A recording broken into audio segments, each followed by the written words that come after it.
হাদিস হতে জানা যায় সবচাইতে নিকৃষ্ট প্রকৃতির লোক হচ্ছে সেই লোকগুলি যারা দ্বিমুখী চরিত্রের লোক।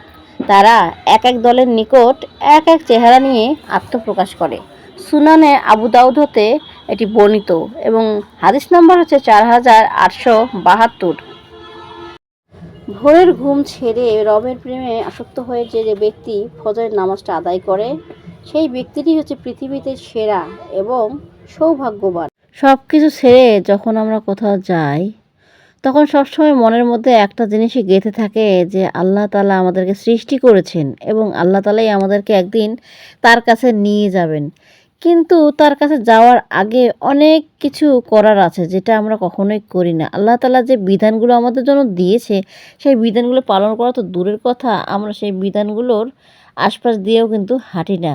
আমরা সবসময় চিন্তা করি দুনিয়াতে কত কিছু অর্জন করা যায়, দুনিয়াতে কত সম্পদ আছে সেগুলো কিভাবে অর্জন করা যায়, দুনিয়াতে কত ধরনের আল্লাহ তাআলা নিয়ামত আমাদেরকে দিয়েছে সেই নিয়ামতগুলো কিভাবে আমরা আল্লাহ তাআলা শুকরিয়া আদায় না করেই পেতে পারি, সেই চিন্তায় আমরা সবসময় মগ্ন থাকি। এই যে দেখছেন আকাশ, এই যে দেখছেন নিচে জমি, এগুলো সব আল্লাহ তাআলা আমাদের জন্য দিয়েছেন। আর আমরা সেইগুলোর শুকরিয়া আদায় না করে আমরা সবসময় চিন্তা করি ওগুলো কিভাবে আমরা হাসিল করব। দুনিয়াতে সহায় সম্পদ কিভাবে বেশি বেশি করে হাসিল করবে সেই চিন্তায় আমরা সবসময় মগ্ন হয়ে থাকি। চিন্তাও করি না যে আল্লাহ তাআলা আমাদেরকে পাঠিয়েছেন তার ইবাদতের জন্য। তার ইবাদতগুলো আমাদেরকে মনোযোগ দিয়ে করতে হবে। আল্লাহ তাআলা কোন ইবাদতটা আমাদের কখন কবুল করবে একমাত্র তিনিই জানেন। আর এই ইবাদতকে আমরা কবুল করার চেষ্টা না থেকে সবসময় চেষ্টা করি দুনিয়াকে কিভাবে হাসিল করা যায়, কিভাবে একটা বড় বাড়ি বানানো যায়, একটা বড় গাড়ি কেনা যায়, কিভাবে ওই বাড়িটাকে একতলা থেকে দুইতলা করা যায়, দুইতলা থেকে চারতলা করা যায়।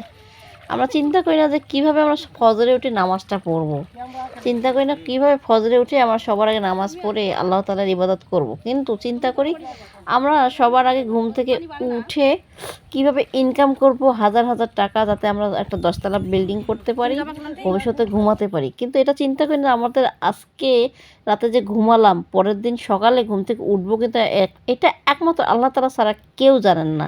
আমরা মৃত্যুর পরে আমরা কোথায় যাব, আমার মৃত্যুর পরে একমাত্র কবর ছাড়া আমাদের কোনো স্থান থাকবে না। 3.5 হাত মাটি আর সাদা একটু কাপড় ছাড়া আমাদের কিছুই যাবে না সাথে। অথচ আমরা এই দুনিয়ার জন্য কত কিছুই যে অর্জন করার চেষ্টা করি সেটা আসলে বলাই বাহুল্য। বলতে গেলে অনেক কিছু বলতে হয়, আসলে বলতে গেলে কথা শেষ হবে না। আল্লাহ তাআলার শুকরিয়া আদায় করতে গেলে শুকরিয়া যেমন শেষ করা যায় না, তেমনি বলতে গেলে অনেক কিছুই বলা যায় না। আল্লাহ তাআলা আমাদেরকে অফুরন্ত নেয়ামত যেমন দিয়েছেন চতুর্দিকে ছড়িয়ে, কিন্তু আমাদেরকে অফুরন্ত সময় দেননি যে এই নিয়ামতের শুকরিয়া আমরা আদায় করব যখন তখন। আল্লাহ তাআলা আমাদেরকে যখন তখন কিন্তু উঠিয়ে নিতে পারেন, যখন তখন আমাদের মৃত্যু কিন্তু দ্বার প্রান্তে এসে পৌঁছতে পারে।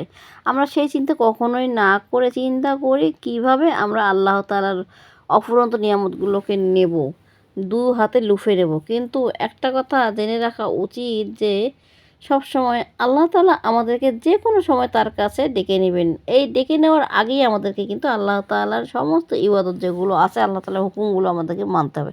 ছোট ছোট আমলগুলো করতে হবে যাতে আল্লাহ তাআলা অন্ততপক্ষে একটা আমল আমাদের পছন্দ করে আমাদেরকে জান্নাত দান করেন। আল্লাহ তাআলার কাছে এই আশাটা সবসময় করতে হবে আল্লাহ যেন আমাদের কিয়ামতের মাঠে কখনো হিসাব না নেন। হিসাব নিলে আমরা কখনোই জান্নাতে যেতে পারবো না, হিসাব নিলেই আমরা ওখানেই ধরা খেয়ে যাব। তাই সবসময় চিন্তা করব, দুনিয়া চিন্তাটা কম করে চিন্তা করব আমরা জান্নাতে কীভাবে যেতে পারবো। আসসালামু আলাইকুম ওয়া রাহমাতুল্লাহ।